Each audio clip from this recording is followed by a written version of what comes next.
Whatever I did or wanted to do, I never got blamed for it because I'd always blame Al. There were things that weren't Al Davis that were really me, just little things where you're trying to get your fair advantage. Tell everyone to stay on the ground and get up slow. We're playing Kansas City one time in Oakland. We had Saturday practice as I was going by the visiting team locker room. There were some guys in there, and they said there's rats in the locker room, and we're exterminators. I said, I'll tell you what. I said, just leave the rats alone. I said, don't exterminate. I said, just leave them here. So the next day, I went over and knocked on the locker room door, and Hank Stram was coaching Kansas City then. I said, kind of voice where players could hear it. I said, Hank, there's rats in this locker room.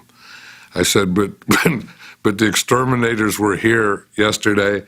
I said, there may be some dead rats around, or maybe they're still alive, but there may be some rats around. So if you see any, just kind of live with it this game, and then the next time you come, there won't be any more rats in here. And we used to be blamed for watering down the field. The Coliseum in Oakland was below sea level, so the field would always be wet. It was one of those things that you defend it. No, we don't. It's below sea level. So after a while, I just said, okay, if they want to believe that, I'll just tell them, okay, we did it.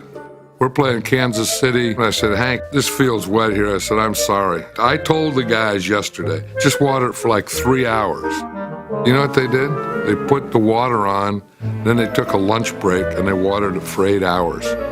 So I said, I'm sorry. I said, it'll never happen again. And then he goes, I know it's not you, John. Said, damn Al. So I said, this is a pretty good deal. I can do whatever I want. I mean, I can really be a jerk, and they'll blame Al for it.